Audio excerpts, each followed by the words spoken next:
با نام خداوند بخشنده مهربان. بیننده‌های گرامی، در حلقه گذشته ما گفتیم که درباره نشانه‌های قیامت صحبت خواهیم کرد. البته به ترتیب نیست، یعنی که ترتیب چه خیلی است الله تعالی میداند. مثلا اما ما هر چی که از پیامبر صلی الله علیه و سلم آمده است اینجا برای شما گلچین میکنیم و بازگو میکنیم بعضی چیزا رو. در حدیث ابی زید انصاری آمده است که ابی زید انصاری میگه که پیامبر علیه السلام روز نماز بامداد خوندن، منبر بر آمدن، خطبه کردن تا پیشینه فرامدن، نماز پیشینه خوندن، بعد اون برآمدن با منبر با تا عصر گپ زدن، بعد از فرامدن عصر خوندن، بعد از با منبر برآمدن تا آفتاب نشستنه.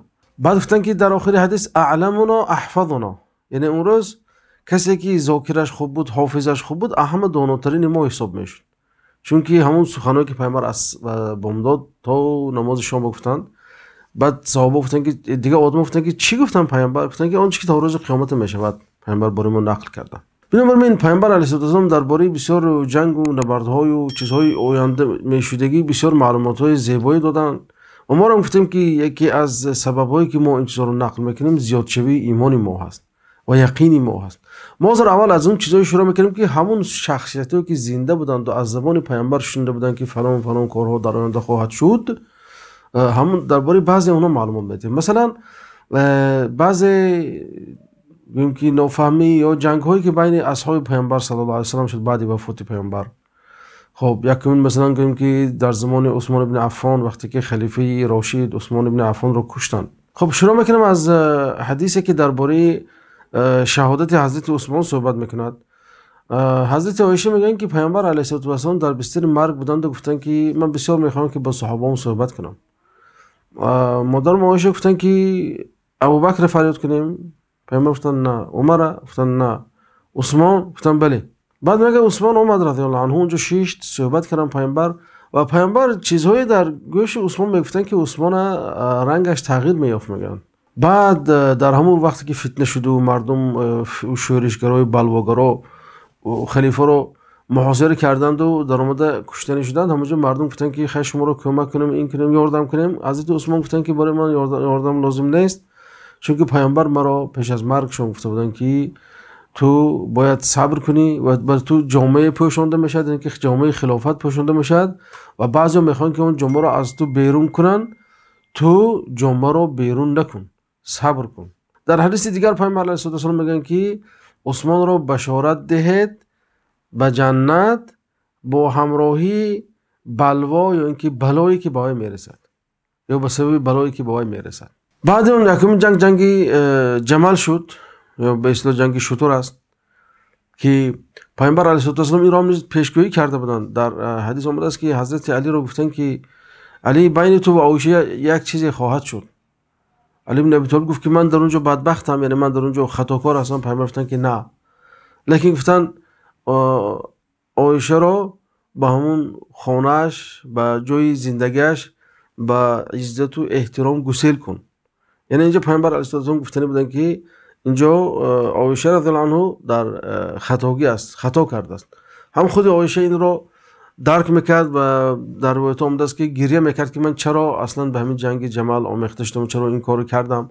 هم در روز پیامبر در همراه زناشون نشسته بودند و گفتن که یکی از شما وقتی به منطقه حودب میرسد سگها اونجا عکاس سگها، یعنی که عکاس غیر طبیعی رو اونجا میشنود و حضرت عایشه وقتی از اونجا گذر میکردن وقتی این چیز شنیدن تصمیم گرفتن که از راه گردن، چون که پیامبر وقتی این سخن گفتن یعنی نبودی سرزنش بود که مثلا این کاری خطا است، نباید که اون زن سفرش رو دوام دهد. ولیکن همراهان حضرت عایشه اینجا گفتن که خیر شما نیتتون خوب است، برای خاطر اصلاح امت است و رفتنتون خوب است. باز حضرت عایشه سفر رو دوام دادن که نباید میرفتن. البته این خطاگی بود که از اون کس خداوند خیر رحمت کند، چون که صحابه رو ما معصوم نمیدونیم. صحابه احتمال است که خطا کردنشون ممکن است، احتمال است که گناه کردنشون ممکن است، لیکن مذهب اهل سنت و جماعت میگه که در این مسئله ها ما چخور نمیرویم و اونها رو طعنه نمیزنیم، اونها رو دشنام نمیکنیم.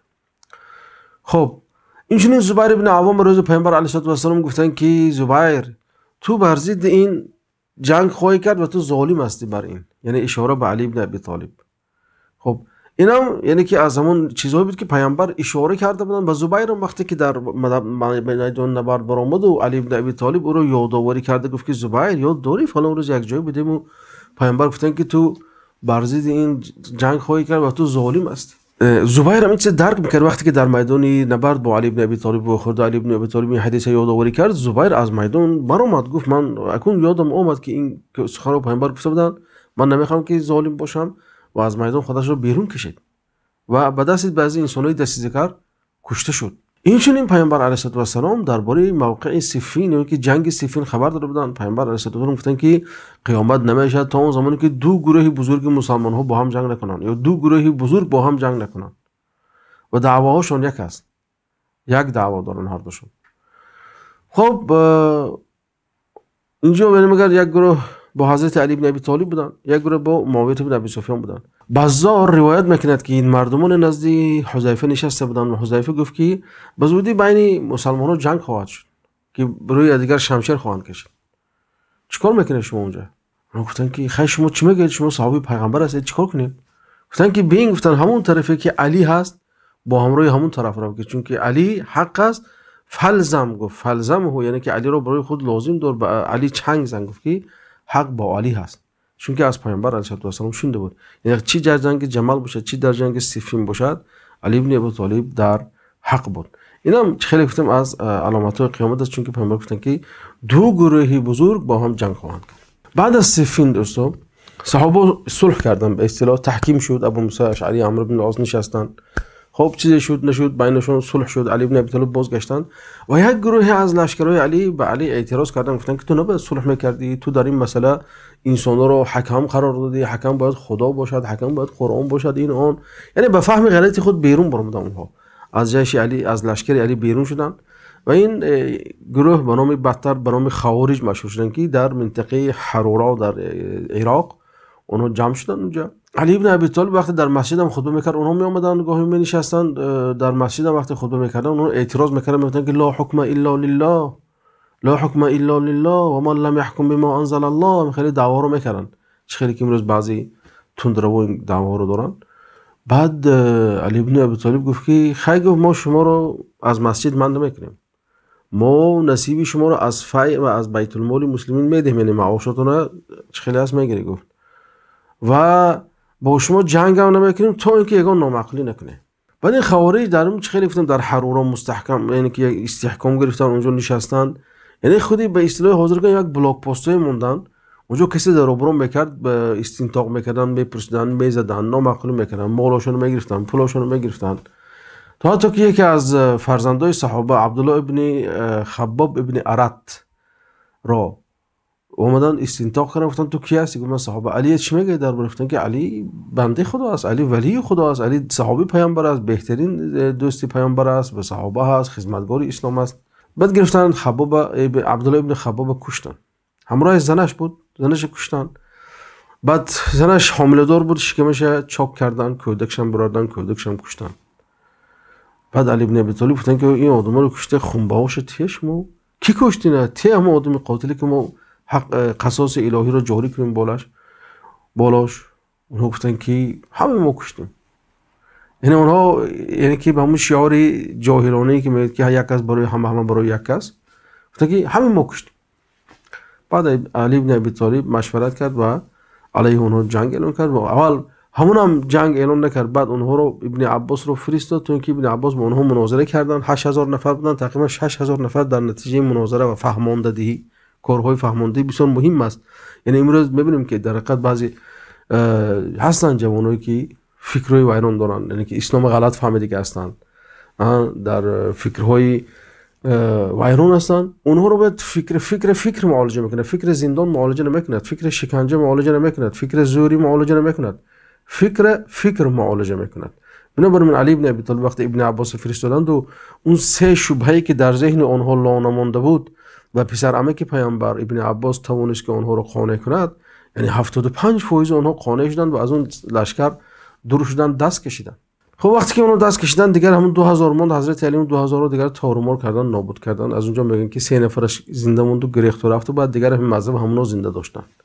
و اینا تا آخرت هستن. چیزی که در روایت اومده است حتی که تا برآمد دجال این نمود گروه ها و این نمود فکرها خواهند بود. خب به همین قدر اکتفا میکنم دوستای عزیز. این که بعضی چیزا بود که ما گفتیم نقل کردیم اون چیزی که صحابه با چشم خود دیدن، از پیامبر شنیدن و این واقعی که گفتیم همش تا سال 40 هجری شده است.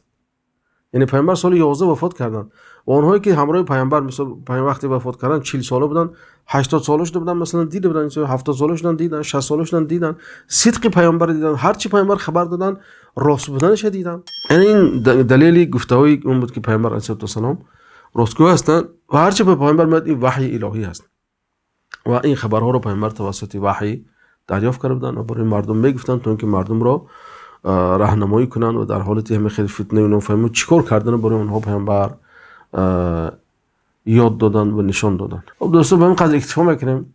ان شاء الله باز حلقه آینده درباره دیگر علامت قیامت صحبت میکنیم. السلام علیکم و رحمت الله و برکاته.